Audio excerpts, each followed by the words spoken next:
convite a vir louvar a nosso eterno Deus, né? Glorificar o nome dele. Vem louvar.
Espírito.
Então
Graça e paz, irmãos, boa noite.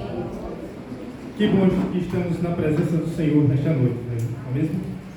Nós estamos aqui nessa noite para adorar o Senhor, para render a Ele louvor, para adorá-lo por meio da oração, por meio dos cantos, nossas bocas, né? Também aprendendo da Sua palavra. E que bom que temos essa oportunidade de reunidos estarmos aqui juntos para isso. Convido os irmãos a abrirem suas Bíblias. Convido os irmãos a lerem suas Bíblias no livro de Mateus, capítulo 11.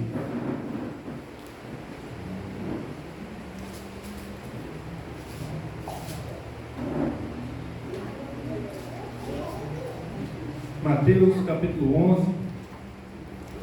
Vamos ler aqui a partir do versículo 28.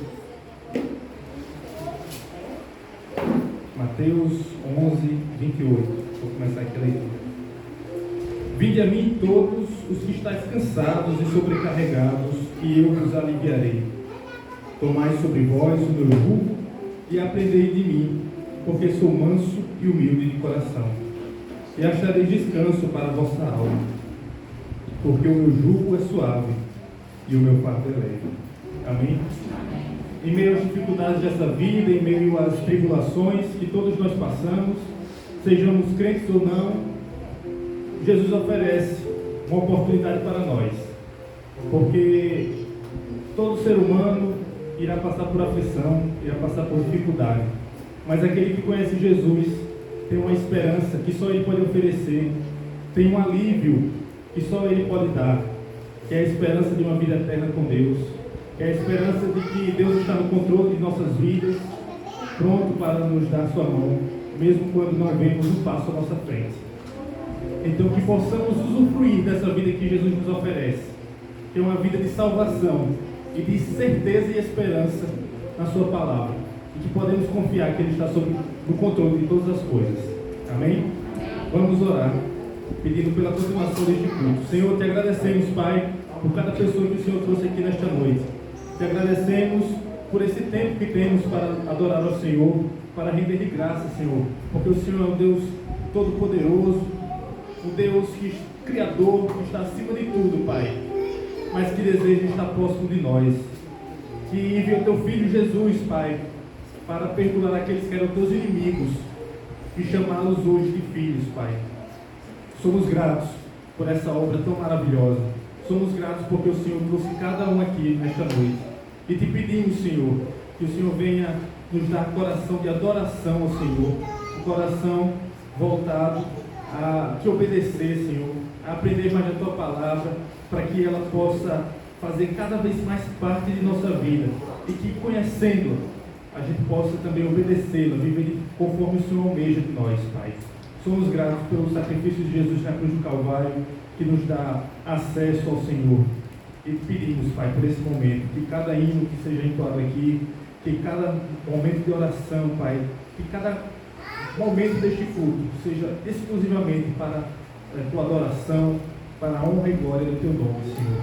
Abençoa cada momento aqui, cada irmão, Senhor, e que nossos corações possam se mover em direção à tua palavra. Nos dá uma noite na tua presença, Senhor. Perdoa os nossos pecados, nossas falhas, e nos santifica a cada dia, para que possamos viver vidas, Pai, que honrem ao teu nome e que sejam testemunhas nesse mundo da tua salvação. Em nome de Jesus. Amém. Vamos continuar adorando o Senhor.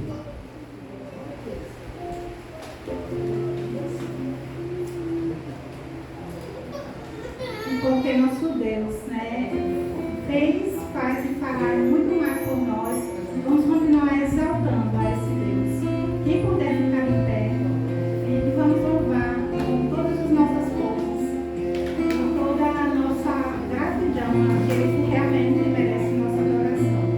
Vamos exaltar.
vezes, porque mais uma vez o Senhor nos deu a oportunidade, né, de nos encontrar na casa dele para adorar, para buscar a sua presença. O microfone aqui hoje tem a voz baixinha, quase desnecessária, né?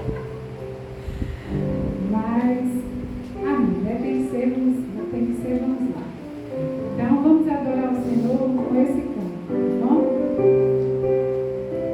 Eu tenho em mim um canto de vitória, e foi escrito por Jesus na cruz, um canto lindo que mudou a história, e que ao mundo em trevas trouxe luz. Eu tenho em mim um canto de esperança, e a todos eu preciso proclamar: Jesus ficou comigo uma aliança, na qual eu livre posso descansar. Eu tenho em mim um canto de alegria, eu tenho em mim um hino de louvor, não apenas de palavras, mas de vida e amor, que testemunha a vitória do Senhor. Com meus lábios canto a verdade, que o Rei Jesus em breve voltará, virá com seu poder e majestade, e com sua igreja e glória reinará. Eu tenho em mim um canto de alegria, eu tenho em mim um hino de louvor, não apenas de palavras, mas de vida e amor, que testemunha a vitória do Senhor. Eu tenho em mim um canto de alegria, eu tenho em mim um hino de louvor, não apenas de palavras, mas de vida e amor, que testemunha a vitória do Senhor, que testemunha a vitória do Senhor. Louvado seja Deus, né? Porque ele venceu para sempre, né? Ele não vai vencendo, não. Ele venceu para sempre. E nós estamos apoiados no poder do nosso Deus. Eu agradeço a oportunidade.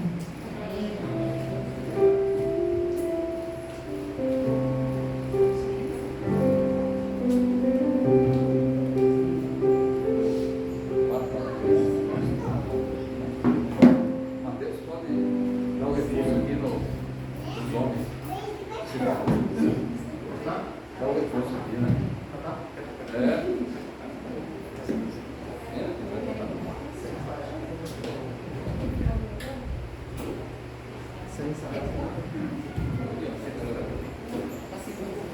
Os homens precisam de pouco ensaio, vocês já sabem disso, né? Então, ontem a gente ensaia rapidamente, o que já está o ponto aí.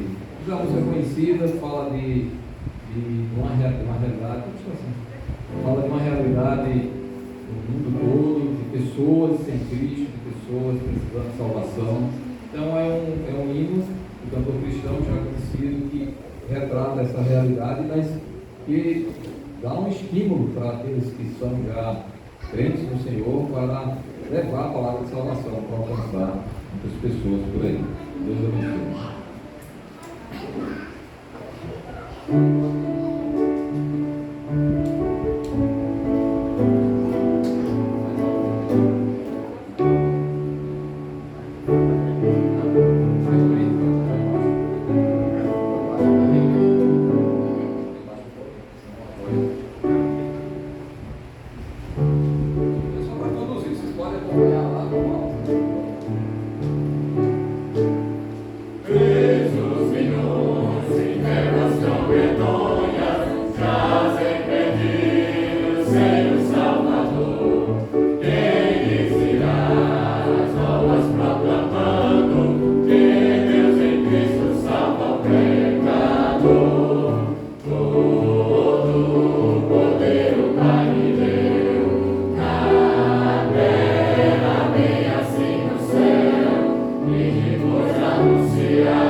Tiveram aquela parada por causa da pandemia, né? E, inclusive até agora eles não voltaram, parece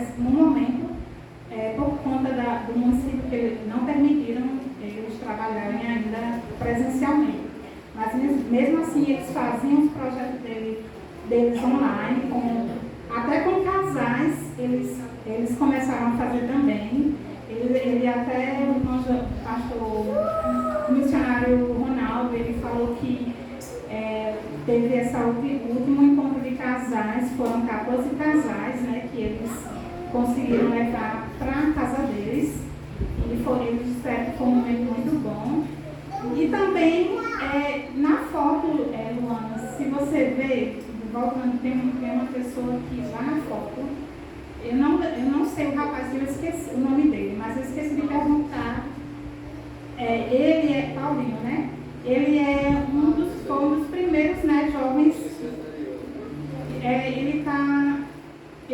Ele agora ele ajuda a auxiliar, né, lá no projeto, porque ele começou assim.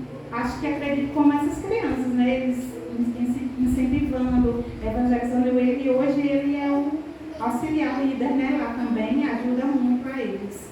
E eu, assim, me chamou muita atenção, porque tem outras pessoas, assim como ele falou da irmã Verônica, que se batizou também, que ela começou lá também, ele alcançou a família, os filhos dela, e através dos filhos dela ela foi, né, é um projeto muito bom, porque eles começam com as crianças e depois vai atingindo a família. E, assim, esse tempo todo, e ele lá, não desistiu. O motivo de louvor, né, de agradecimento pela vida desses irmãos que estão ali atuando no interior aqui do Rio Grande do Norte. E um dos motivos de oração que ele pediu foi para a continuação do projeto, né? Por causa da pandemia, eles tiveram que parar. O município não está permitindo eles continuar presencialmente. E assim, uma bênção que eles pediram, eles agradeceram foi porque Joseane, ela foi indicada para ser do conselho da Secretaria do Município de lá. Então, é uma porta aberta, né, para que ela consiga, né, alcançar mais pessoas, né? E foi o que realmente o missionário Ronaldo falou. E foi uma oportunidade que Deus deu para eles para atingir mais lugares lá no Sítio Novo. E aí ele agradeceu por isso, pelos filhos, agradeceu por nós, né, pela nossa igreja. Achamos interessante isso também, sempre com o coração grato e contente, apesar de tudo, né? A gente aprendeu tanta coisa nas mulheres, então um coração de agradecimento. Ele pede oração, que os irmãos continuem em oração pela família, né? Pelas netinhas que vai chegar, são 2 netas dos filhos dele, os mais velhos, e também pelas dificuldades em relação à condução que eles têm, né? Do carro que está quebrado, mas que ou ele conseguiu vender ou ele conseguiu comprar outro. E pela saúde da irmã Joseane, né? Ela tem enfrentado muitas dificuldades de saúde. E é isso, eu que gostaria que os irmãos continuassem orando por essa família, para que Deus continue ajudando a eles, auxiliando em tudo que eles fizerem, que eles possam ser cada dia mais usados por Deus no Sítio Novo, né, naquele lugar. E vamos orar. Gostaria de pedir a alguém, né, que tem esse desejo de coração de orar por eles, para que Deus possa continuar os ajudando, os protegendo e guardando. Uma coisa que ele falou muito também, ele enfatizou que lá há muitos assaltos e muitas famílias até têm deixado aquele lugar com medo. Ele disse que tem assalto e pede por proteção também, né? Para que Deus continue protegendo aquele lugar.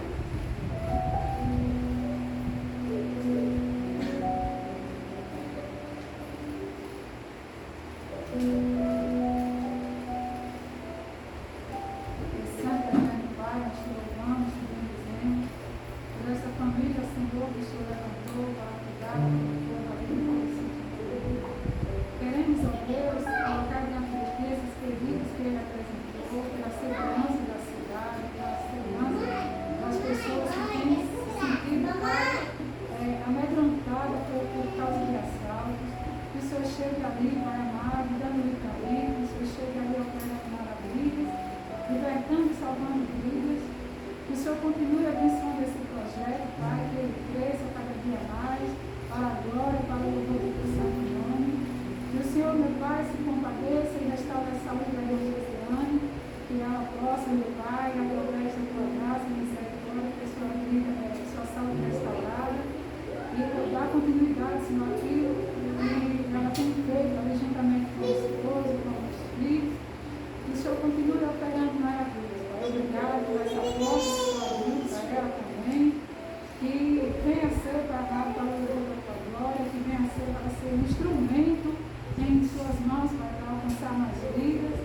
E que o teu Santo Espírito, Pai, conduza toda a situação em todas as áreas providenciais, livramento, cura, para a glória e louvor do seu nome, Pai. Em nome de Jesus, nós te apresentamos esta família e também os demais missionários espalhados em todo o Brasil e no mundo, Pai. Que o Senhor chegue com sua misericórdia, providenciando aquilo que cada um necessita, curando e livrando o Pai do mal. Em nome de Jesus, amém. Amém. Então, se puderem, vamos ficar em pé para louvar o Senhor.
Os reis da terra.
crianças aqui para orar.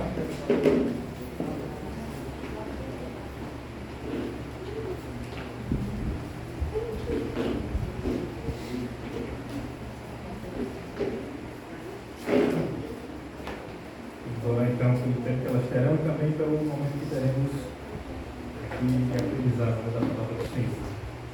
Te agradecemos, Senhor, por essas crianças que o Senhor trouxe aqui esta noite, Senhor. Somos gratos pelos filhos, por cada família desta igreja.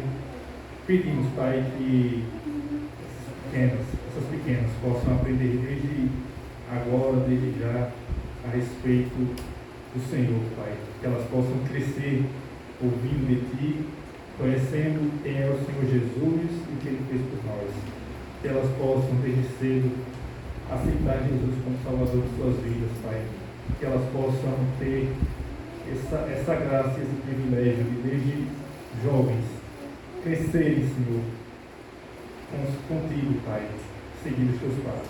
E pedimos pelos seus pais, pelos seus responsáveis, que eles possam guiá-las no caminho do Senhor, Pai. Que o Senhor dê sabedoria a eles para agir sempre de forma a guiá-las, Pai, na verdade e com a sabedoria do Senhor.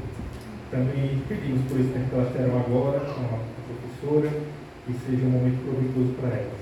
Também pedimos, Senhor, pela mensagem que receberemos neste momento.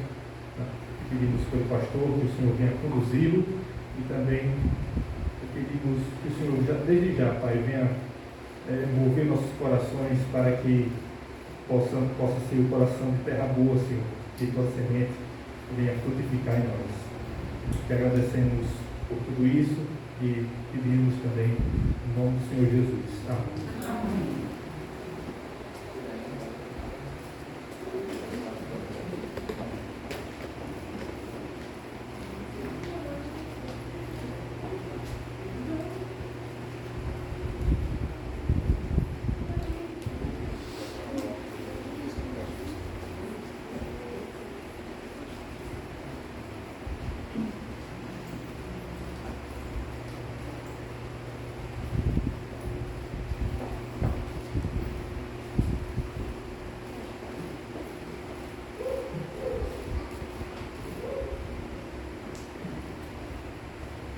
Graça e paz, irmãos. Por favor, quem puder, tiver sua Bíblia, pode abrir lá no livro de Marcos, capítulo 4, já está bem conhecido. Se souber de cor e não quiser abrir, não tem problema não, pode dizer para a gente aqui de cor o texto. Está certo também.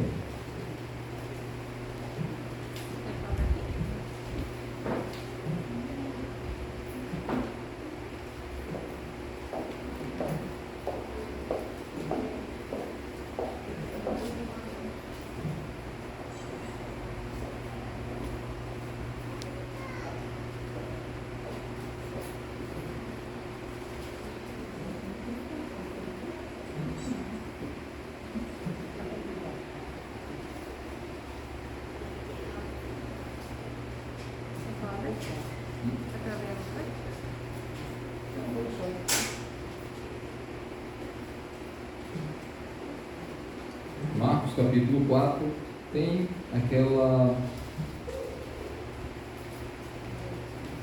um momento que a gente vem acompanhando aqui, que Jesus resolve iniciar seus ensinos por meio, quer dizer, ele já iniciou diretamente, mas agora ele modifica um pouco a metodologia e passa a falar ao povo por meio de parábolas. São histórias com as quais ele consegue fazer comparações. Nós podemos comparar a história com uma realidade espiritual. Então a ideia é justamente essa, que isso foi iniciado por Jesus em virtude da incredulidade do povo, diante de tantos sinais, e particularmente após aquele momento em que os escribas declaram que o que Jesus faz é com a força do diabo. Aí aquilo foi a gota d'água. Jesus disse: isso é um pecado imperdoável, dizer que que ele faz por meio do poder do Espírito Santo é proveniente do poder de Satanás. Isso é um pecado que ele chama de imperdoável. Então ele começa a falar por parábolas, de modo que somente aqueles interessados em que se achegam a ele para descobrir os segredos que ele tem revelado e que ele quer revelar, né? Os mistérios do reino de Deus.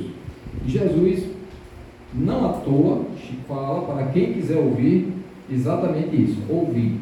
Versículo 3 de Marcos 4 diz: ouvir é um imperativo, ouçam, procure, preste atenção, deem atenção às minhas palavras, né?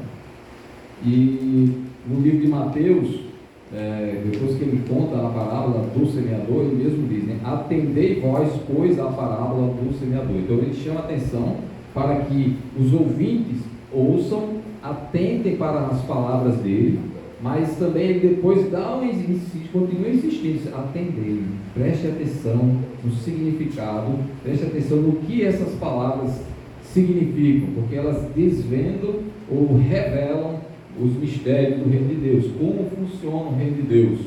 Ela vai revelar, não só essa, como as outras palavras. Não à toa que ele sempre usa a expressão, o reino de Deus é semelhante a, certo? Então ele faz um comparativo com uma história aí conhecida, ou uma situação, um comportamento, um ato que as pessoas fazem regularmente. Então ele faz uma comparação. E ele diz que o semeador saiu a semear, versículo 3. Então ele já chama a atenção aí para todo mundo ouvir, e ele diz que o reino de Deus é assim, o semeador sai a semear. E a gente já viu que ele explicou lá na frente que a semente significa aí, nessas palavras dele, a palavra de Deus. Então ele não está falando da agricultura propriamente, ainda que esteja usando o trabalho do agricultor, o trabalho agrícola, como um referencial, como um modelo, um simbolismo para mostrar a realidade espiritual. Ele diz, olha, a semente significa ou simboliza a palavra de Deus. Ele não entra em muitos detalhes, a semente é boa, ela se espalha por aí, e se a terra for boa, vai produzir. É a mesma semente, a boa qualidade da semente. E ele também diz que essa semente, e eles já sabem, né? Todos nós sabemos que a semente tem uma coisa milagrosa. Você não pode ser que você não dê nada pela semente, né? A semente na sua mão. Quem já plantou alguma coisa aqui? Nem que seja uma mamão em casa. É mais fácil, né? Você não precisa nem fazer muita coisa. Você joga assim, ele entra no buraco na parede e ele nasce lá. Não é isso? Lá em casa é assim. Nasceu uma dentro de um agrado lá, passou por dentro do agrado, a gente não abre mais agrado. Está lá. A gente não imaginou nunca que ela fosse nascer ali perto da parede, subir por dentro de um portão, e a gente não abre nem fecha aquele portão mais. Mas também são os mamões mais bonitos que nós já vimos até hoje, que surgiram ali. Bem feitinho, não tem deformação, nada. Bem arrumadinho e saboroso agora. E a gente jogou lá na parede. E, então assim, a semente tem um poder de, com aquele punhado de semente, você bota na mão, você não faz ideia, né? Pode isso aí. Chega lá na terra e depois ela nasce uma coisa maravilhosa. Uma planta surge dali, e daquela planta sai uma fruta que também tem um bocado de semente dentro, e essa fruta traz um sabor especial para a gente, porque ela é saborosa, nos alimenta, né? É uma bênção, né, para a gente, né? Então a semente tem um poder milagroso, né? De gerar vida, uma nova vida ali, né? É uma coisa impressionante a semente, é o poder da semente. A palavra de Deus está trazendo isso aí. A gente já viu lá no nosso outro encontro, que a palavra de Deus ela é capaz de regenerar, de gerar, por meio dela que vem a salvação. E até o apóstolo Paulo, no capítulo 1 de Efésios, ele fala, dizendo, olha, a palavra da verdade que vocês ouviram, uma vez que vocês creram nela, vocês foram selados pelo Santo Espírito, né? Então a partir dali, ele regera você, nós somos regenerados por meio da palavra. E ele também chama a atenção do semeador, que é aquele que espalha essa palavra, que é tão importante, que ela gera vida, ela tira alguém da morte, que estava nos pecados, né? Delitos e pecados, fazem morrer, e Paulo diz que nós éramos mortos nos nossos delitos e pecados, e ali a palavra de Deus por meio de uma semeadura, alguém semeou a palavra de Deus e ela gera vida, tira a gente da morte e leva para a vida, né? E o semeador tem esse papel, ele não especifica, a gente já viu aqui quem é, mas certamente a gente tem uma abrangência muito grande em relação a esse semeador, desde o Antigo Testamento, como Deus é o grande semeador, Jesus veio como o grande semeador, o pregador da palavra, e ele diz para os discípulos continuarem pregando a palavra, fazendo novos discípulos que também são treinados, que aprendam também tudo que ele ordenou, e são novos pregadores, são novos semeadores. Então essa semeadura vai permanecer até a volta dele. Precisamos aprender a ser bons semeadores também, para semear a palavra de Deus, né? A verdadeira, a legítima, a pura palavra de Deus. Mas depois ele chama a atenção dos solos, onde essa semente cai. O semeador vai colocando, a terra é uma só, está lá, e ele joga essa semente em todo lugar, e existe o solo, e ele diz que o solo é o coração humano, é o coração do homem. Então a pregação da palavra visa alcançar o coração do homem para que ele creia e seja salvo, tenha vida, seja regenerado, né, com essa nova semente aí, essa semente boa que é a palavra de Deus. Esse é o propósito da semeadura ou da pregação da palavra. E ele diz que uma parte dessa semente caiu à beira do caminho. Na hora que ele estava semeando, ele foi colocando para todo lado essa semente, não fez discriminação, ele não sabia exatamente os detalhes de como estava aquele solo ali embaixo, simplesmente lançou a semente. A pregação não precisa ficar sendo seletiva, né? Quem tiver ouvidos, ouça. Quem tiver ouvidos, ouça, né? É isso que Jesus diz, o Espírito diz. Então vai ouvindo, vai lançando. Pode ser que alguns ouçam, outros não. Então esse aqui está revelando como funciona o reino de Deus. É desse jeito, é pregar a palavra para que ela alcance o coração, a pessoa creia e seja salva. Esse é o propósito aí. E essas à beira do caminho fazia parte ali do terreno, mas aquela área ali era uma área de grande passagem de pessoas, de animais, de carroças, e aquele pedaço do solo ali ficou endurecido, de maneira que a semente não conseguiu penetrar no solo e ficar profunda ali e germinar. Ela ficou na superfície e por conseguinte ficou muito vulnerável, e as aves que estavam passando, que ficam de olho ali sempre, elas vieram, pegaram aquela semente. E Jesus explica que essas aves simbolizam o diabo, que está de olho para retirar a palavra do coração, não deixar que ela faça o papel dela no coração, de salvar, de fazer a pessoa crer, se arrepender dos seus pecados e crer, e ela tira do coração. Então ele fica de olho, ele diz, rapidamente ele fica de olho e qualquer coisa ele vai tirando. E a gente viu que simboliza exatamente a dureza do coração das pessoas. As pessoas são endurecidas pelo pecado, pelas ideologias da vida, pelas crenças que o mundo vai oferecendo por aí, para as várias doutrinas, né? Muitos pensamentos que o mundo vai criando, inventando e colocando na cabeça da pessoa, para que a pessoa fique resistente à palavra de Deus. E a palavra de Deus vem, aí aquela pessoa está resistente, está endurecida e não absorve a palavra de Deus, reage a ela resiste à palavra de Deus. Então a palavra de Deus fica simplesmente na superfície, não consegue chegar nem no coração, né, para fazer um trabalho ali, porque ela já está resistente àquela semente, àquela palavra de Deus. E aí o diabo, com os seus pensamentos, com os enganos dele, retira aquela palavra.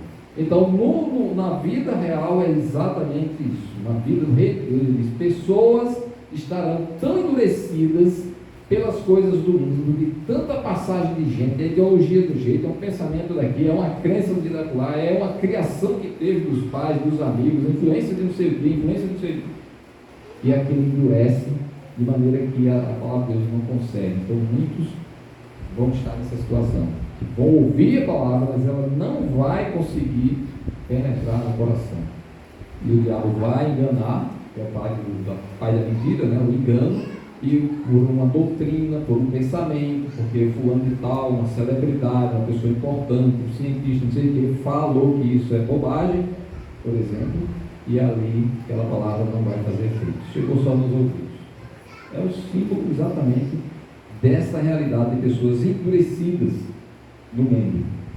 E isso ele chama a atenção dos pássaros, que é um grande inimigo que está de olho para tirar a palavra. Os pássaros aí simbolizando o diabo, né? E a gente já chamou a atenção na outra pregação sobre o diabo. Nessa semeadura ele diz que também ela foi espalhando, e tinha um outro pedaço de terreno lá que ele não sabia, ele via a terra normal e ele foi lançando, e esse terreno ele não conhecia, mas jogou a terra lá. Era uma terra só, mas ele tinha um pedaço ali que ele não estava preparado adequadamente também para receber a semente. Fazia parte da mesma gleba lá, da mesma região, do mesmo território da semeadura. E ele chama aí no versículo 5 do livro de Marcos, capítulo 4, ele diz que outra semente caiu em solo rochoso, onde a terra era pouca, e logo nasceu, visto não ser profunda a terra. Saindo, porém, o sol, a queimou, e porque não tinha raiz, secou-se.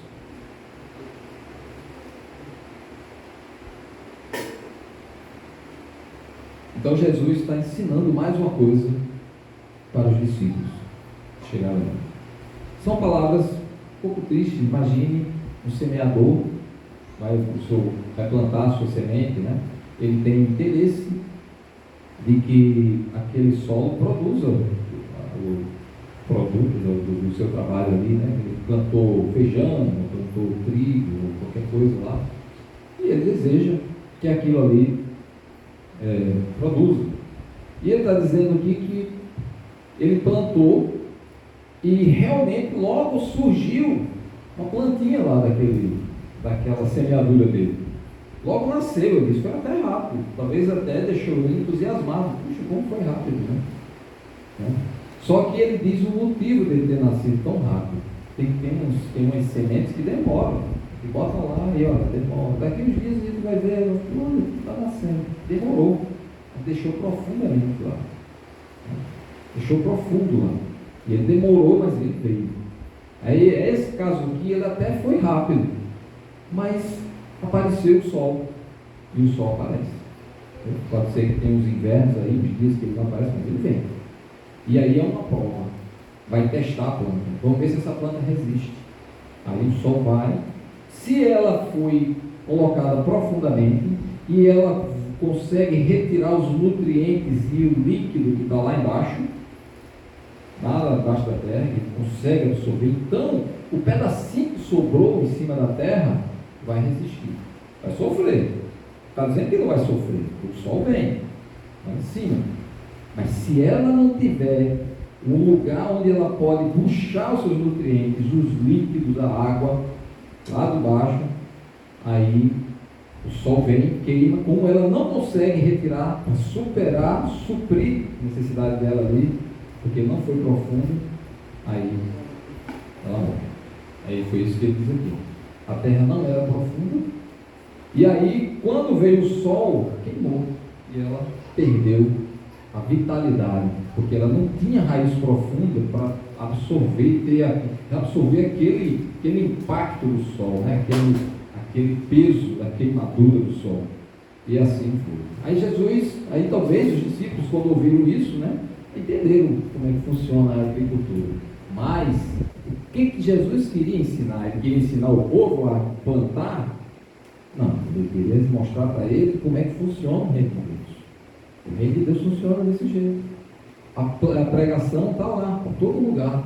O pregador tem que falar a palavra, mas ele às vezes não vê o que está embaixo da terra. Às vezes o que está embaixo da terra, como é o caso aqui, tem uma camada de rocha. Por cima tem uma terra. A terra está aparentemente boa, aparentemente está normal, e ele lança semente ali. E a expectativa continua sendo a mesma, de que ela produza. Mas só que ele não viu, ele não sabe o que está ali embaixo do semeador. Então, às vezes o pregador também vai falar a palavra, mas a palavra aparentemente alcança ali rapidamente. Puxa, a pessoa se entusiasmou, a pessoa sentiu alegria, a pessoa ficou eufórica, né, com aquilo ali. Mas tem uma coisa que que é uma rocha ali embaixo que impede que aquela raiz se aprofunde e ali fique presa, segura, recebendo os nutrientes adequadamente para resistir, porque o sol vem.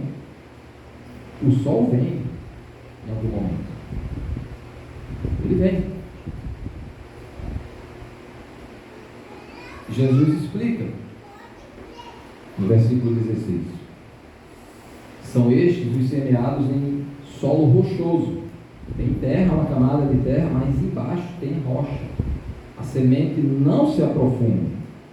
Os quais, ouvindo a palavra, ele vai ouvir a palavra, como todos eles, todos vão ouvir. Logo a recebem com alegria. Então, há uma alegria, há um entusiasmo, certo? E há aquela euforia. Só que tem uma camada de rocha lá embaixo, a semente não foi, a raiz não está profunda. E quando se fala de estar no grupo de Deus, ser salvo, crer em Cristo, eu sei que a alegria é uma coisa importante. Até Jesus mesmo falou que existe uma grande alegria no meio dos anjos de Deus quando uma alma é salva. A alegria é uma coisa boa. A gente deve se alegrar com aqueles que se alegram, né? A gente deve se alegrar quando uma pessoa crê em Cristo. Os anjos fazem isso.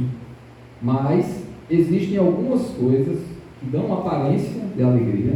Há um entusiasmo, mas aquilo não é verdadeiro o suficiente.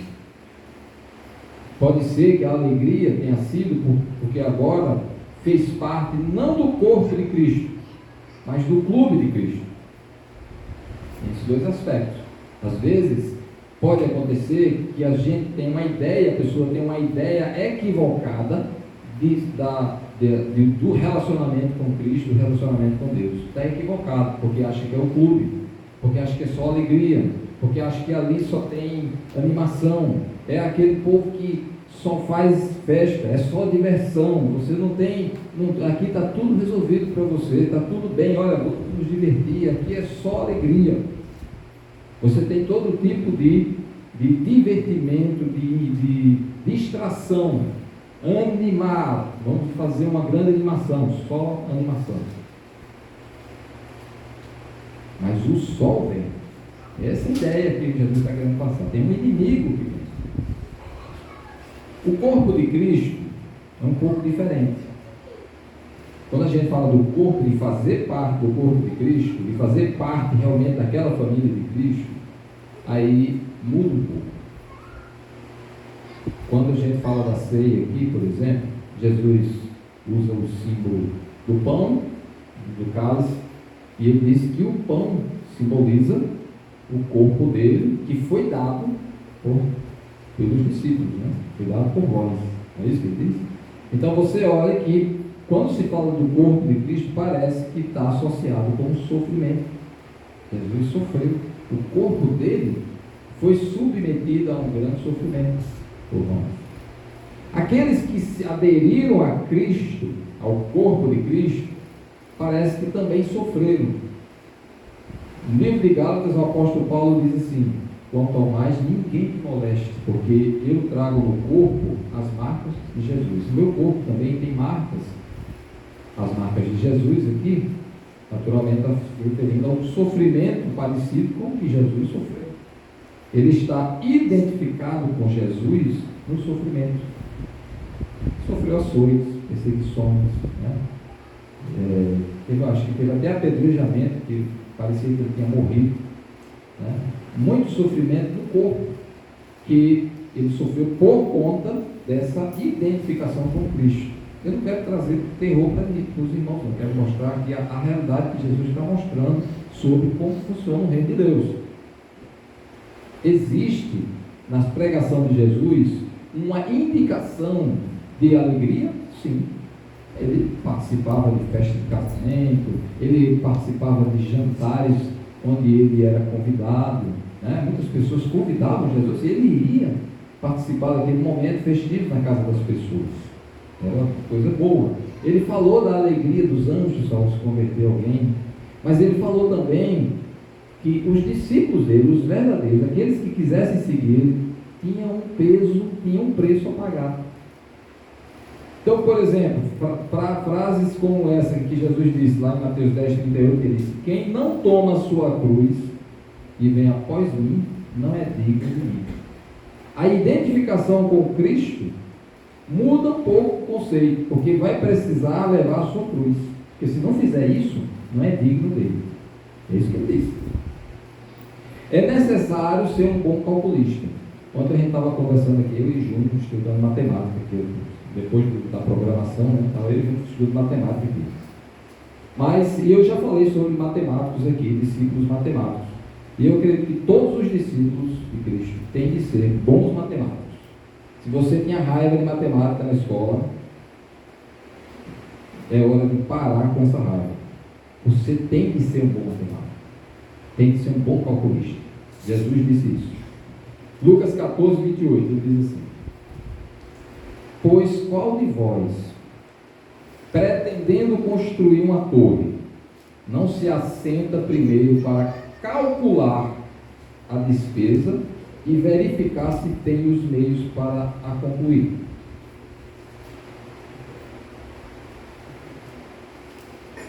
Isso está dizendo que você tem de saber fazer conta. É uma conta simples, não se preocupe, você não vai fazer contas terríveis, não, mas tem que fazer a conta certa. Depois ele fala uma outra parábolazinha, diz aqui, ó, ele diz: qual é o rei, lá no mesmo capítulo 14, versículo 31, qual é o rei que, indo para combater outro rei, não se assenta primeiro para calcular se com 10.000 homens poderá enfrentar o que vem contra ele com 20.000? Ele tem que fazer conta. Eu tenho 10.000, então significa que eu vou ter que, para cada homem, ele tem que ter capacidade de combater 2, lá pelo menos. Bom, se eu estou vendo que os meus homens são fracos e não conseguem, eu vou pedir paz. Não dá. Ou então eu tenho que ter uma estratégia perfeita que vai conseguir fazer esse batalhão aí vencer sem morrer, né? Tem que vencer, não pode morrer. Tem que ser vitorioso, então tem que ter uma estratégia muito bem feita. Mas se ele não tem uma estratégia, ele não vê que o seu exército é suficientemente forte, habilidoso para enfrentar o outro, ele tem que pedir paz. Então, certo. Ele tem que fazer a conta, tem que fazer o cálculo. Você tem a torre, para construir essa torre eu preciso de tanto, mas eu só tenho um terço disso. Aí eu tenho que parar, tomar uma decisão. Não, vou fazer só um terço da torre, porque dá para fazer e por isso. Vai dar certo para fazer essa parte aqui, tudo bem. Mas não dá para fazer tudo. Você tem que parar e fazer conta. Então Jesus está dizendo para as pessoas que as pessoas, antes de serem seus discípulos, têm de fazer uma conta, têm de fazer um cálculo. Realmente. Eu sei que a gente se anima muito quando pessoas se convertem a Cristo. E a gente deseja isso. E às vezes deseja quando alguém fala: eu quero seguir Jesus, eu estou voltando para Cristo, né? Como se fugir de Cristo, sei lá como é que foi. Mas a gente não sabe quão verdadeiro é isso. Não sabe. A gente só vai saber pelos atos, pelos frutos da pessoa. Só vai ter noção pelos frutos. Enquanto não produz fruto, a gente não pode dizer que foi verdadeiro. É o fruto que vai dizer. Mas Jesus sabia tanto disso, e ele falou essas coisas, porque muita gente estava seguindo ele, muita gente. Muita gente. Se você olhar no livro de Lucas, capítulo 14, versículo 25, antes dele falar essas palavras, ele diz assim: grandes multidões o acompanhavam. Grandes multidões o acompanhavam. Ele diz: ó, quem quiser vir a mim, você tem que tomar sua cruz. Não é assim tão simples, não. Por quê? A grande multidão tem uma característica. Pode ser que ele seja a multidão que queira o clube de Cristo, porque eles estavam vendo Jesus falar bonito, estavam vendo Jesus curar pessoas, estavam vendo Jesus multiplicar pão e alimentar esse povo, estavam vendo Jesus reagindo contra contra os escribas e fariseus e os sacerdotes, que eles ficaram admirados. Puxa, mas esse é o cara. Se ele enfrenta os escribas, né, que eram os mestres lá, que exerciam uma influência grande sobre o povo, ele resiste aos escribas, ele confronta ele, não tem medo dele não. Então eles queriam esse cara que ia proteger, esse cara que ia suprir lá todas as necessidades, que ia alimentar o povo de todo jeito. É o culto de Cristo.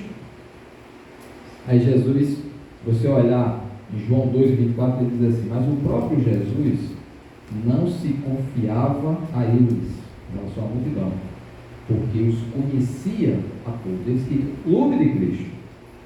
Jesus queria aqueles que fossem para ser o corpo de Cristo. E o corpo de Cristo tem que levar a sua cruz. Tem um preço a pagar para ser o discípulo dele. Por exemplo, Mateus capítulo 8. Uma pessoa chegou para Jesus e era um escriba. Então, capítulo 8, versículo 19. Aproximando-se dele um escriba, disse-lhe: mestre, seguir-te-ei. Vou seguir o Senhor. Por onde quer que fosse, eu estou pronto para seguir o Senhor. Fez uma declaração. Olha a responsabilidade de uma frase como essa. Aí Jesus respondeu a ele: as raposas têm seus covis, e as aves do céu têm até ninhos, mas o Filho do Homem não tem onde reclinar a cabeça. A não ser na cruz, né? Na cruz ele reclinou a cabeça. É como se ele estivesse dizendo assim: você está pronto para isso? Você está pronto para não ter conforto? Você está pronto para abrir mão e sair de manhã e não ter horário para voltar, para me seguir onde eu for? E à noite, quando chegar, ainda tem uma multidão para atender e você está lá para servir? Jesus está dizendo tudo isso. Existe um preço a pagar, você tem que fazer a conta. Faça os cálculos se você está disposto a isso. Aí ele diz também: quem ama seu pai ou sua mãe mais do que a mim, não é digno de mim. Quem ama seu filho ou sua filha mais do que a mim, não é digno de mim. Qual é a sua prioridade? É isso que ele está dizendo. Você dá mais atenção ao que os seus pais falam, ao que os seus filhos falam, ao que a sua esposa ou o seu marido falam, do que ao que eu falo? Você dá mais prioridade a esse pessoal do que a mim? Jesus não está sendo contra a família, ele não está sendo contra pai, não está sendo contra filho, não está sendo contra a harmonia do lar, não é isso. Assim. Pelo contrário, a gente sempre vê ele defendendo a família, mas nunca pode deixar de considerar que a Deus tem que ser dada a prioridade. Não à toa, desde o Antigo Testamento, o mandamento sempre foi: qual é o principal mandamento? Amar a Deus com toda a sua força, com todo o seu entendimento, com todo o seu pensamento, tudo sobre qualquer coisa. A prioridade é o Senhor. Aí a gente vê os crentes hoje não dando essa prioridade, com certeza. Dá prioridade a tudo. Se sobrar alguma coisa, aí vai para o Senhor. Mas ele está dizendo que existe uma prioridade que você tem que dar. E às vezes você tem que pagar o preço de ser reprovado por sua família porque você me segue. Porque quantas famílias não tem só um que crê em Deus, ou dois, e às vezes são pressionados, são perseguidos dentro da própria casa, os familiares não aceitam. Dentro de um regime, por isso brasileiro que a gente vive, acontece isso, e em regimes mais totalitários, como que adotam, por exemplo, religiões mais que só aceitam aquela religião lá, e quando a pessoa crê em Cristo é completamente desprezada, expulso de casa. Aqui acontece, nesses lugares também acontece. Às vezes existe uma inimizade dentro da própria casa, não que Deus que haja inimizade, mas é porque o fato de você participar ou crer em Cristo, isso causa uma repulsa em muitas pessoas, que rejeitam, que tem o coração endurecido para receber a palavra. Pode ser que depois aceitem, mas até lá pode acontecer uma rejeição e há um certo sofrimento, existe uma certa angústia por parte daqueles que creem em Cristo, porque a família não vai aceitar direito. Então, nesses momentos, você vê a prioridade, né? O apóstolo Pedro, junto com João, que enfrentaram a dificuldade com as autoridades, e eles disseram: não pregue mais nesse nome. Eles prenderam eles, né? Ficaram presos, depois soltaram. Eles disseram: mas não pregue mais nesse nome não, de Jesus. Aí ele disse: você quer que eu negue aquilo que eu vi, que eu recebi da parte de Deus? Não tem como fazer isso. Antes importa obedecer a Deus e aos homens. Ainda que eu tenha um princípio bíblico que é obedecer às autoridades, mas a autoridade está completamente contrária à vontade de Deus, e ele assumiu o risco contra a autoridade. Antes importa obedecer a Deus, vou fazer o que é da vontade de Deus e não a sua. Ele falou isso, enfrentou. Então a harmonia com as autoridades, ela tem um limite quando isso alcança a palavra de Deus, a vontade de Deus. E as autoridades também não pensam que são boazinhas e que querem fazer a vontade de Deus. Alguns ainda tentam, mas no geral o sistema luta contra as coisas de Deus, pode notar. Mas está mostrando que existe um preço. Às vezes você tem de abrir mão do seu conforto. Vai sair de manhã, vai ter um projeto, você vai se inserir em alguma atividade que vai engrandecer o nome do Senhor. E isso vai fazer você abrir mão do seu conforto, do tempo que você acha que era para você, do tempo que você achava que era seu e que você podia dedicar somente para o seu lazer, para o seu trabalho, para a sua família, para tudo que você quisesse, para se satisfazer nesse mundo. Mas você está pronto para abrir mão de parte disso, por fazer parte do corpo de Cristo? Essa é a questão que ele está falando aqui.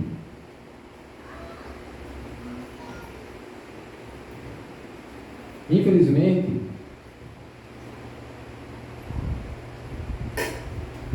também existem os falsos semeadores pregando falsas sementes, que pregou, por exemplo, que não, se você vai crer num Cristo que vai lhe dar todas as coisas boas da vida. Essa vida aqui você vai viver regaladamente, basta você fazer isso. Aí você vai viver feliz aqui, você vai ter riqueza aqui, sua família vai ser completamente restaurada, o seu filho vai ser a sua esposa vai ser tudo maravilhoso. Isso retrata uma semente falsa, que isso não é verdade. Pode ser que Deus abençoe grandemente, mas a gente não vê isso na prática que Jesus ensinou. A maioria dos discípulos viveram sem essa riqueza toda que hoje se promete por crer em Cristo, por crer no Evangelho. Não é essa a pregação do Evangelho. Bem, que você vai ser feliz aqui, você vai ser bem sucedido aqui, você vai ter riqueza, vai ter toda a prosperidade, saúde, todo tipo de coisa boa. Estou dizendo que Deus não faz isso, não dá, mas não é essa a semente que deve ser pregada. A semente que Jesus ensinou é a semente que vai ao coração, que vai produzir arrependimento e salvação. Uma nova vida vai ser gerada a partir dali.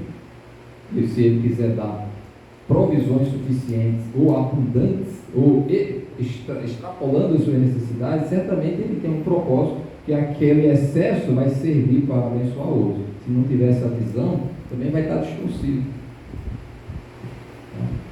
E ele fala exatamente disso, né? E a gente está vendo às vezes esse pensamento distorcido do Evangelho, de que ele vai trazer somente o ânimo, a euforia, a alegria, a riqueza, toda coisa boa que todo mundo quer nesse mundo. Mas não foi isso que Jesus disse, não. Diz que às vezes precisa entender que o sol vai sair. O sol vai sair. E o que é que vai ter nessa raiz aí? O que é que vai ter nessa raiz? Né? Quando ele explica, ele diz o seguinte, na explicação dele: semelhantemente, são estes, versículo 16 de Marcos 4, São estes os semeados em solo rochoso, os quais, ouvindo a palavra, logo a recebem com alegria. Porque parece que crê superficialmente que vai ser tudo maravilhoso, né? Só alegria. Mas eles não têm raiz em si mesmos. É uma crença superficial, porque não foi provada ainda, não foi testada ainda. Eles não têm raiz em si mesmos, sendo antes de pouca duração, em lhes chegando a angústia ou a perseguição por causa da palavra, logo se angustiam, logo se escandalizam, né? É o que ele está dizendo aí. Então, tem algo que vem e vai fazer o teste, é o sol. Ele diz que o sol vem, só que ele vai queimar. E aí, como ele não tem raiz em si mesmo, aí o que vai acontecer? Vai se escandalizar. Esse é o problema, a superficialidade. No primeiro momento tem uma alegria, uma euforia muito grande, mas embaixo de tudo aquilo tem uma rocha que não deixa a raiz penetrar. Existe no íntimo ainda um coração duro lá embaixo. Tem uma camada de terra, mas lá no fundo tem uma rocha que não deixa a raiz penetrar e ganhar firmeza lá embaixo do solo, né? Angústia e perseguição são simbolizadas aqui pelo sol que chega para testar. Vai ser testado. Tem a prova, né? As plantas, né? Quando saem do solo, elas recebem, né? Recebem, tá? Enquanto está lá embaixo, tem uma certa proteção. Mas quando sobem, se expõem, aí o sol vai atacar. Vamos ver agora o que acontece depois que o sol vem, né? Se tem raiz profunda, então ela vai conseguir resistir e o sol vai fazer bem.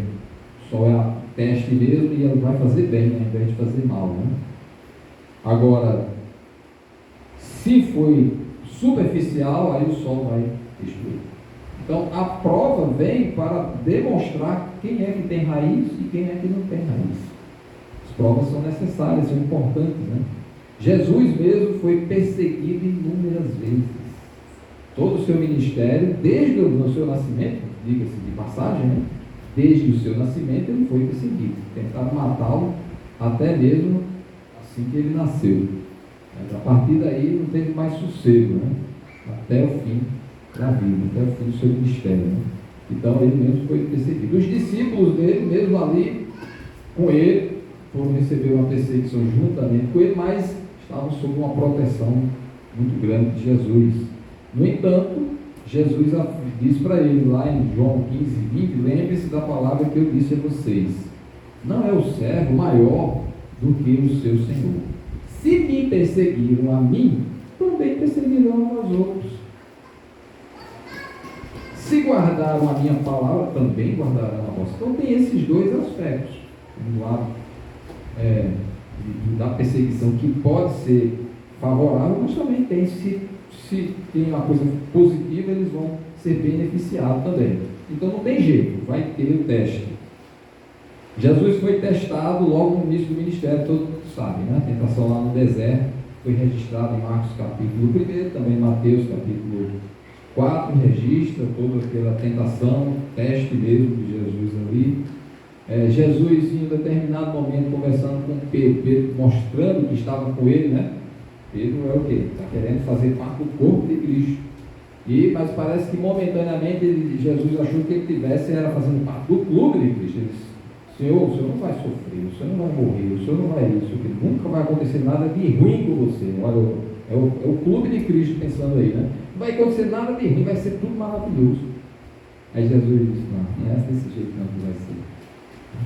E vou dizer mais uma coisa, o diabo pediu para peneirar vocês. O que é peneirar isso? Significa testar. Vamos fazer a prova. Jesus não passou 40 dias no deserto, ele queria fazer o teste firme com esses 12 aí. Vamos ver quem são esses 12 discípulos, vamos ver o caráter deles. Ele disse, o diabo pediu para peneirar vocês. E eu orei a Deus e tal e tal. Ele não deixou de passar por testes, né? Eles foram testados também, né? Teve um testezinho ali no Getsemane, né? Vigiar e orar, né? Para não cair em tentação, porque a tentação vem, o teste vem. E normalmente esse teste tem esse duplo significado, duplo sentido objetivo, né? Ou ele revela os falsos, ou ele revela ou fortalece os verdadeiros. Né? Quando fala, João diz assim, eles saíram de nosso meio, entretanto não eram dos nossos. Fazia parte lá do grupo aparentemente, mas não eram dos nossos. Esse que João diz. Porque se tivessem sido dos nossos, teriam permanecido, raiz lá profunda, estava lá firme, aguentando todos os sofrimentos, tentação, aprovação, alguma perseguição, né? E todavia eles se foram para que ficasse manifesto que nenhum deles é dos nossos. Então, às vezes, o teste vem, o sol vai nascer em cima da planta para que mostre quão profunda é a raiz dela. Se ela é só superficial, ela vai desistir. Se ela for profunda, ela vai resistir, vai ser fortalecida. Né? E isso quem diz é Pedro. O Deus de toda a graça que em Cristo vos chamou a sua eterna glória, depois de ter sofrido por pouco, Ele mesmo vos há de aperfeiçoar, firmar, fortificar e fundamentar. Então, a aprovação vem, o sol vem para testar aquela plantinha que nasceu e vai dizer quem é quem. Se ela é daquela que é falsa, que não tem raiz profunda, ou se ela tem raiz profunda e ela vai se fortalecer. Então, o solo rochoso, ele tem a camada de terra por cima, mas embaixo tem rocha que não permite que a semente. Coração duro não deixa a palavra ir a fundo. Isso significa verdadeira conversão. Isso significa reconhecimento de pecado íntimo, o arrependimento depois dos pecados cometidos, e agora o reconhecimento verdadeiro daquele que pode salvar. A semente que germina naquele solo, aí ela, se existe isso de verdade no fundo, lá ela vai ser uma raiz que vai ter profundidade. Mas se existe só o ânimo, só a alegria de estar num grupo que é feliz, que é contente, que tem programação disso, programação daquilo, tem passeio para isso, tem não sei o quê, tem comida doidada lá, não sei o quê, né? E diversão de todo tipo, aí isso é aquele coração, vamos ver, ninguém sabe ainda, pode ser superficial, está alegre, está feliz, está participando, agora vamos ver na hora que o sol vier. O sol simboliza algumas angústias, a hora de testar, a hora de ver se você valoriza mais Deus do que os outros, se você está preparado para receber críticas, porque você no fundo reconhece que você é um pecador perdido, que você ganhou uma nova vida. Quando tem isso, a sua raiz está lá no fundo da terra, não tem que se quitar. Vão maltratar, o sol vai castigar, vai secar a folha, mas ela vai estar firme, ela vai renascer, ela não vai sair, ela não vai morrer. Essa é a diferença. Não está dizendo que não vai ter o castigo do sol, vai castigar. O sol vai tentar queimar as folhas, vai tentar destruir. Mas se tiver um arrependimento verdadeiro lá no fundo, se tiver realmente sendo germinado de transformação, aí morre não, vai ficar até o fim. Vai ficar toda queimada, pode ser, né? Mas consegue ir até o fim. Foi isso que Deus disse. E você, esse sofrimento, esses momentos angustiosos de perseguição, às vezes, redundam em uma coisa muito melhor, um fortalecimento. Mas para aqueles que não eram do seu meio, que faziam parte ali superficialmente, eles vão sair, não aguentam, porque não há um reconhecimento verdadeiro de que você era um pecador perdido e que precisava de salvação, e você obteve isso em Cristo. E eu vou largar isso pelo quê? Pelas coisas terrenas, temporárias? Se eu estou absolutamente firmado nisso, eu vou trocar isso pelo quê? Não, vou trocar isso porque eu tenho vou igual aquele homem rico, né, chegou para Jesus lá, disse, não, o que é que eu faço e tal? Ele disse, deixa tudo aí e vem me seguir.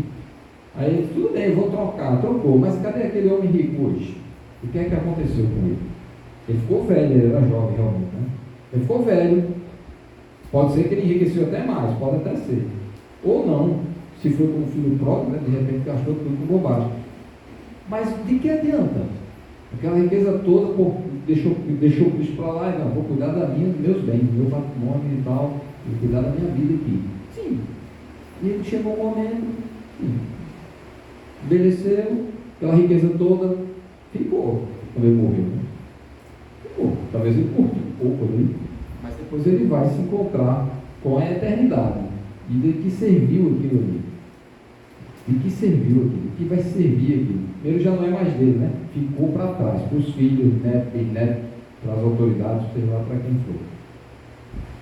Eu lembro até de um exemplo de um colega, ele dizia assim, que o pai dele, seu filho, eu vou dar educação para tudo, vou pagar a melhor escola que tiver, não sei o quê, aí não deixa um centavo também.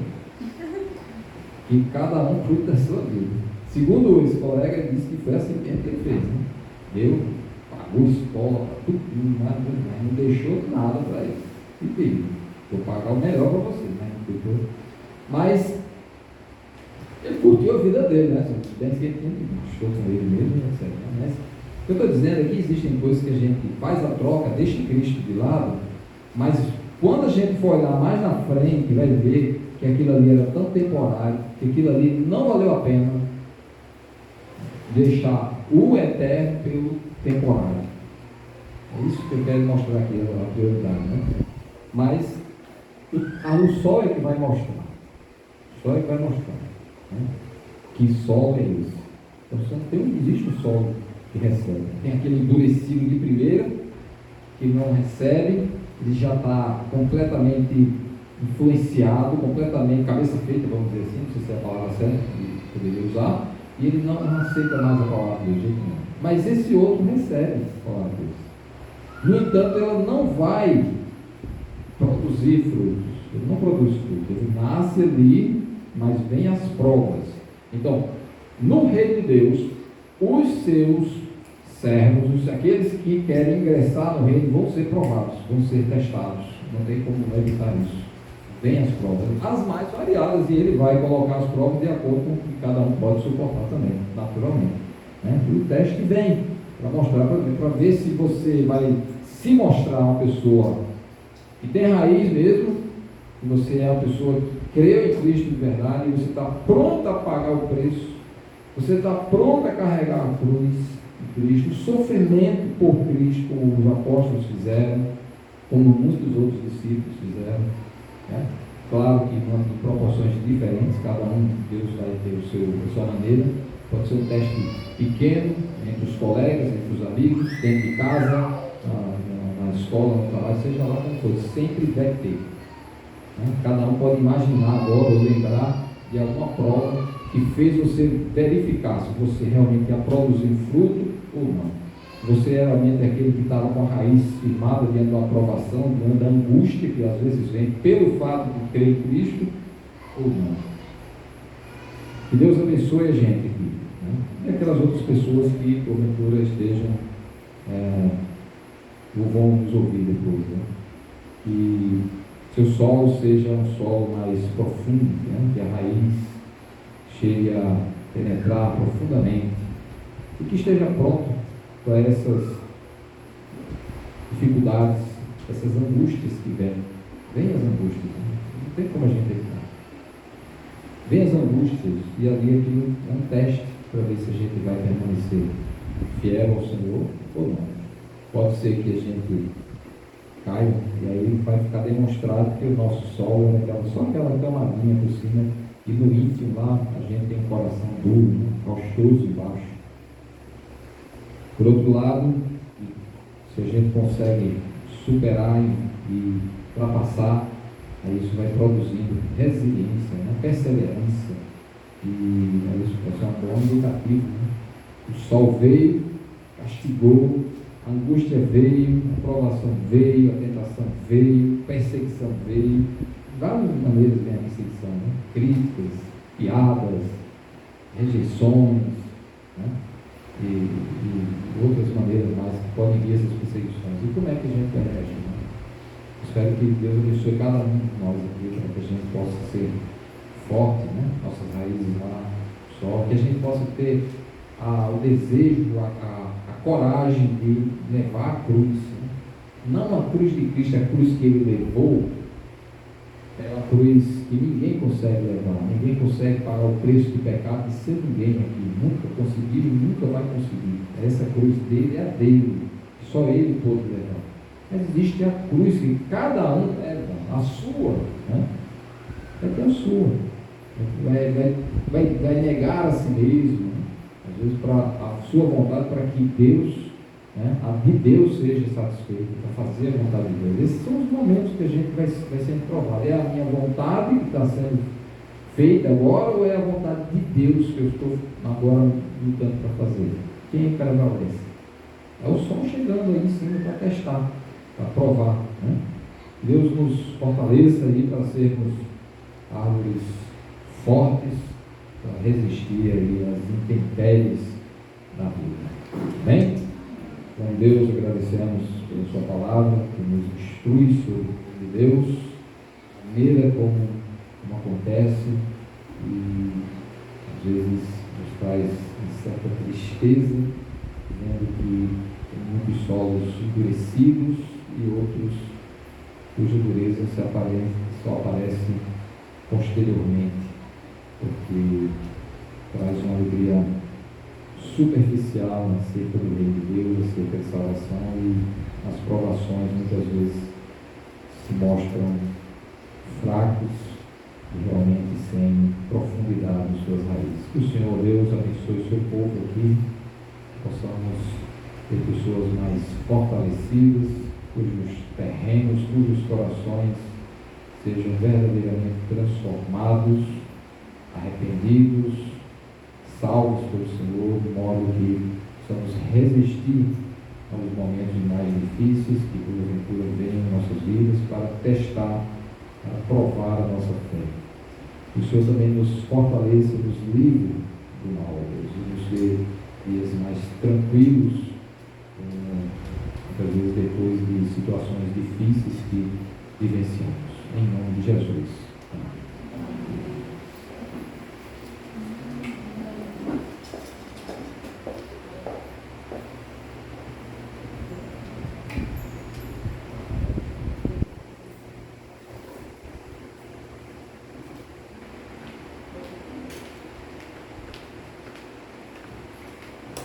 Graças a Deus. Nós vamos terminar esse momento com um louvor. Se você souber cantar ele, canta. Quem quiser vir após mim, negue-se a si mesmo, tome sua cruz e siga-me. Amém?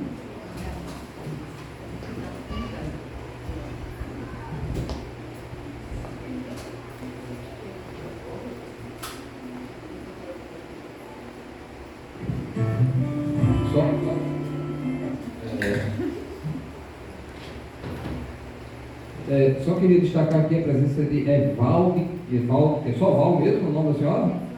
Tem uma Val bem aqui, cadê outra Val? Ah, outra Val está ali.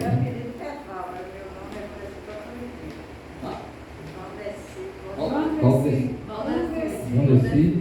Ok. A outra Val também tem outro nome, Valdemir. Né?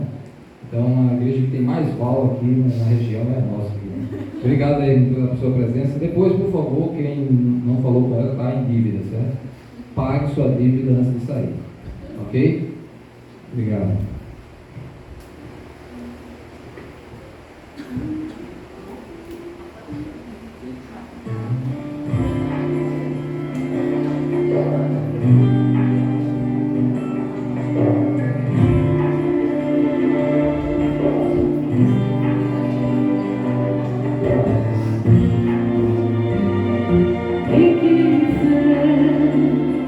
Vira por mim, negue-se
existe uma cruz, ainda existe um preço a pagar. Queria achar a sua vida a peneirar, e quem perder sua vida por amor de mim a encontrará. Dia após dia, negue-se a si mesmo. Dia após dia, tome a sua cruz. Quem perder sua vida por amor de mim a encontrará.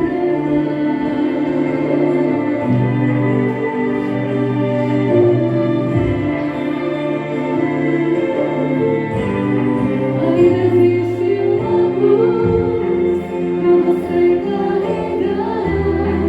Não se deixe enganar, a porta é estreita, o caminho é largo pra você trilhar. Não se deixe enganar, ainda existe uma cruz, ainda existe um preço a pagar.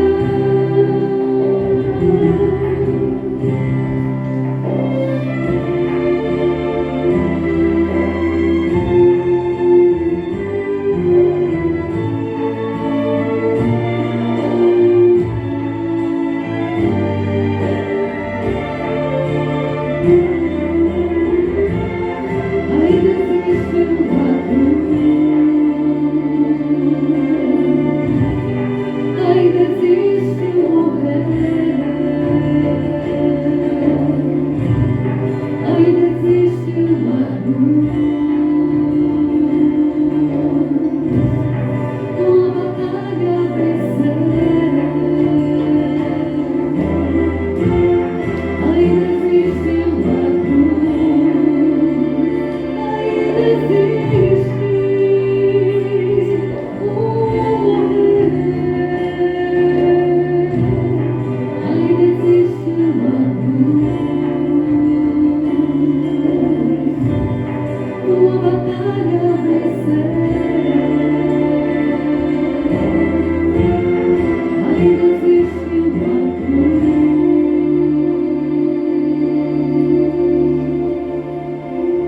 Amém.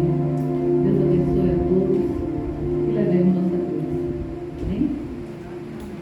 Dê um abraço no seu irmão assim, virtual. Sim, todo mundo pensou que podia, né? Fazer já isso assim. Não, mas se Deus quiser, em breve, né? A gente vai poder ficar abraçando de novo as pessoas. Enquanto isso, a gente dá aqueles abraços assim, né? Não deixe de falar com o seu irmão. Desejar boa noite, uma boa semana e até quarta-feira em nome de Jesus.